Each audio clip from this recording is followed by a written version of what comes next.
Ayan guys, tingin tayo ng sunblock guys. Ako sunblock. Kasi napakainit ang panahon ngayon. Kailangan natin ng sunblock. Ang sakit nitong damdamin, gaya ng sinabi mo. Wala na rin akong pero Vaseline. Pero next na lang tayo bibili ng Vaseline. Kailangan ko muna sunblock.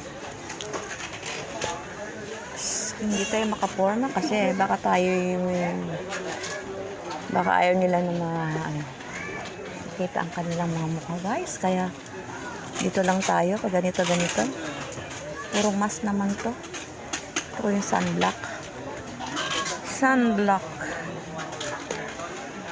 Puro face wash. Sadalhin kita sa... Ayan, umalis na rin yung mag-asawa kasi hindi tayo antibacteria naman to. Acne. Oil control. Hindi ako ng mga ganyan. Gusto ko ay sunblock. Wait lang, ito guys, ay whitening cream naman to. Face sunblock. Baka naman tayo mapano nito. Made in Thailand. Maganda kaya ito. Try ko muna dito. Ayan guys. Hanap tayo ng... Aray ko. Ang hirap ng maliit mga kalods. Ayun. Ito SP40 sunblock. Ito na lang. Whitening sunscreen. Water resistant. For all skin type. Whitening cream. Or smooth sunblock whitening cream. SPF 40. Yan guys, ito na lang bibili natin. Kasi wala naman dayan. Kasi dayan yung ginagamit ko. Pero titingin pa tayo dito sa baka meron pang mas maganda-ganda. Kasi kailangan yung merong face sunblock collagen. Kailangan yung UV 50 mas malakas to. Dapat 60, no? UV 60. Ito na lang.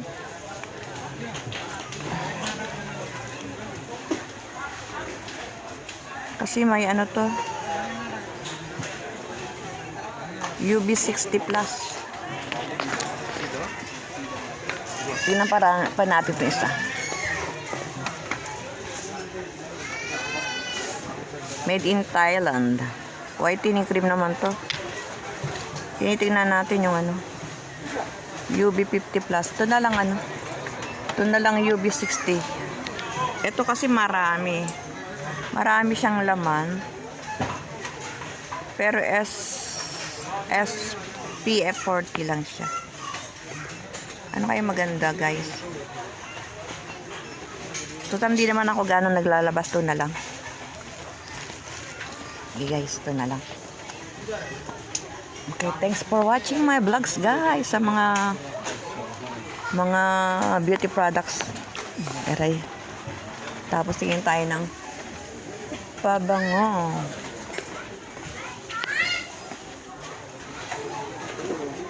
Pero yung lotion natin, meron pa naman tayo isa na lotion. Ay, ito pala yung sunblock. Teka nga. Excuse me. Ito pala. Pero ginamit ko na rin to Made in face and body lotion. Ito na lang. Kasi gumamit na rin ako nito. Ito na lang guys kasi nagamit na natin itong isa. Baka magkaroon tayo ng allergy dito sa isa. Okay na to. Ayan. Thank you for watching my vlogs.